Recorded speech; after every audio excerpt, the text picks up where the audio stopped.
Hello, Baz here, giving you a 1 vs. 1 on Blistering Sands, Burning Sands. Wrong game. And this is going to be a Protoss versus Protoss matchup. I myself am going to be the red Protoss in the bottom left corner, and my opponent is Jin Chang. He is going to be the blue Protoss in the upper right hand corner. Alright, this is the first video of the dailiness, epic, awesome, coolness of everything. So, alright, this channel, like I said in the update video, is going to be focused on StarCraft 2 and just some general gaming kind of stuff. And I have no idea why I'm lagging, and it's starting to really make me mad. This is just absolutely retarded. Fraps is one of the worst coded programs in the world, so I apologize, guys. I've tried to do this like 14 times, and I don't know what's going on. It's a piece of crap. It does that. It lags, and then it's fine. I don't understand. I don't know why. Whatever. And I even have the legal version. Most of you, I know, probably torrented it. I actually bought it, and it's still a piece of crap. So, that's okay. Anyway, this is going to be a StarCraft 2 daily of the first day, and hopefully I'll be able to look at all those waypoints. I'm waypointing like a pro there. But I generally scout pretty early. I generally do not do what Jin Chang is doing because I can usually sense if my opponent is going to be sneaky. Because generally if I see just one pylon here and nothing else like being built at this certain amount of time, I generally suspect that he's either trying to cheese or maybe placing another pylon somewhere off over here in my base. This is usually the popular spot right here or in the back, or like right here or right here in the popular is another popular spot.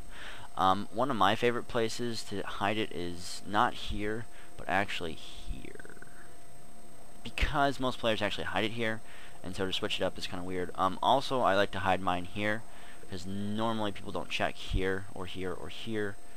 But both of us are going the same exact build order. He got his cybernetics core out just a little more difficult, just a little bit more early than I did, but that's okay. Taking a look at the unit tab right now, we are even in probes, so that is good. Excellent. He's just now making a zealot. I have not made anything. I am choosing to go stalker. I generally go stalker first with Protoss versus Protoss because it is the fastest unit out, like walking base, unless you count Hellions. Those technically aren't like a tier 1 or 1.5, so yeah. It looks like I'm going to be going into 3-gate, and I believe I go 3-gate robo on this one. Jin Chung is just kind of sitting back, relaxing, focusing on his economy. Just now coming up to my base and kind of scouting. He does not know what I actually have yet. He has no idea what's going on. He is scouting and just kind of seeing what I have and what's going on. His proxy pylon is done. Like I said, this is a very popular spot for Protoss to put a proxy pylon because it's very easy and you can put buildings or cannons or something there. At the moment, he is not doing anything like tech-wise. Right now, he is getting his warp gate, and I am a little bit ahead of his warp gate by like a couple seconds. It's not really a big factor there. He did put a proxy pylon there, but I believe I think I did spot it. Let me just check. No, I have not spotted it yet, but I will once the stalker comes out, I think. Let's see. Yeah, my stalker should be able to spot that as soon as it comes out. So we'll just kind of see here. We'll actually keep it here and see if I'm right. Looking at the unit production tab, he does have his warp gate almost done, as well as mine. I do see I am transitioning 3-gate into a robo. Stalker is not able to spot it just yet, just barely off. Look at that, just barely. So I know I eventually spot this and kill it, and it's not much of a threat at all.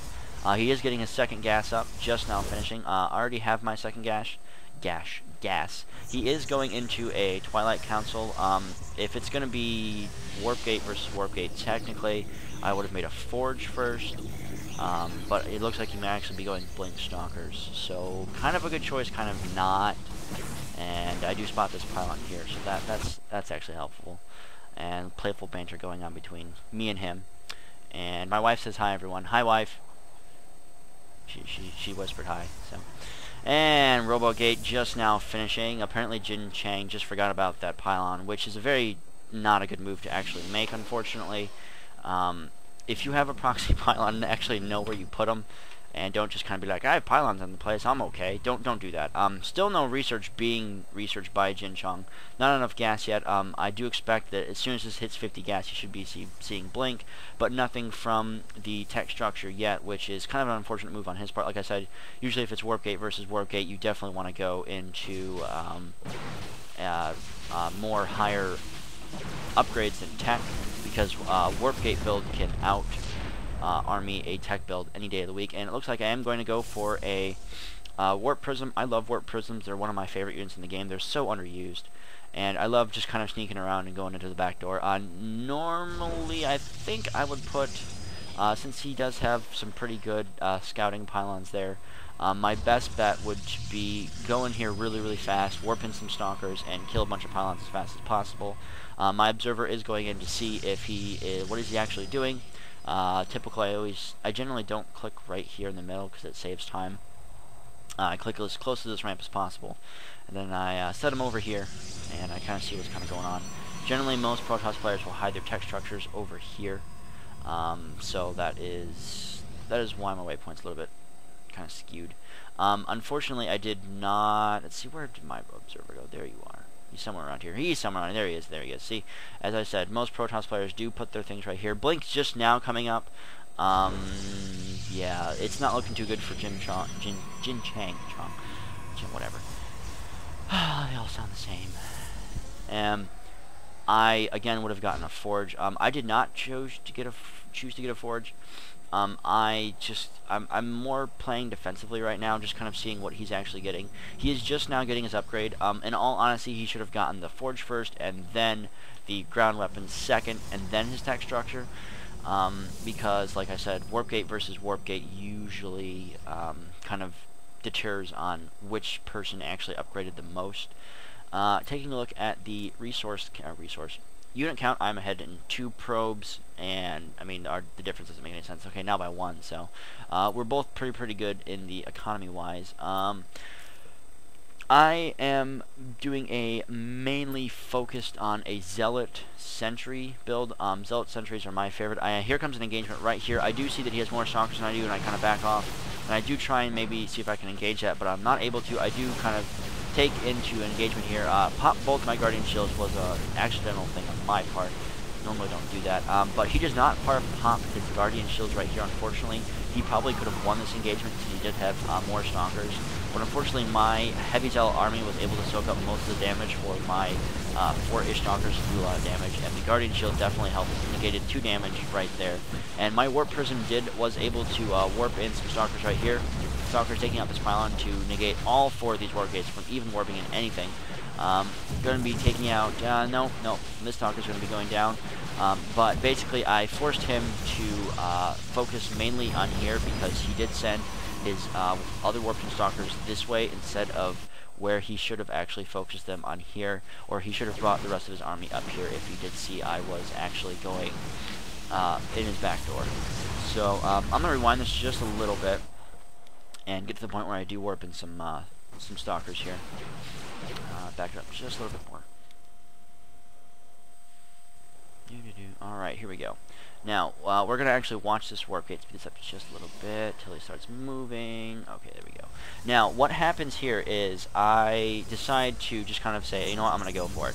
Warp in 3 stalkers, and I basically focus fire down this pylon and this pylon, just to make sure that he doesn't have any more unit-producing structures. Now, what he should have done is take this army and attack it up here, and that way he was able to defend his structures, but unfortunately he did not. And while this battle is going on down here, these stalkers right here were focus fired on this pylon and this pylon, basically negating anything that he could do really with these warp gates. Unfortunately he was not able to really do much because he did engage here. He did make a poor choice to engage down here instead of bringing his units to defend his actual base, which what he needed to do.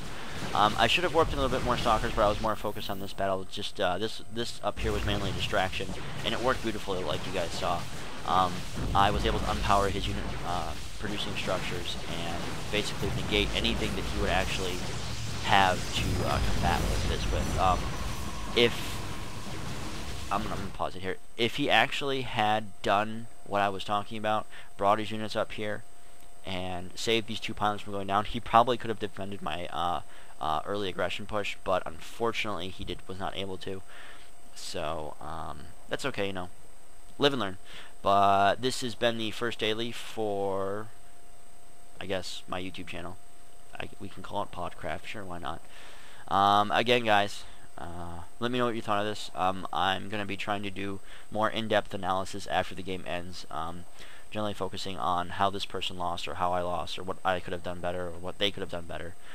But the thing that we can take away from this is don't always be focused on one key point of your map. Make sure to watch your mini map, and make sure to definitely choose your battles wisely, because you can avoid things like this. So, alright guys, thanks again for listening, and I'll see you guys tomorrow. Peace.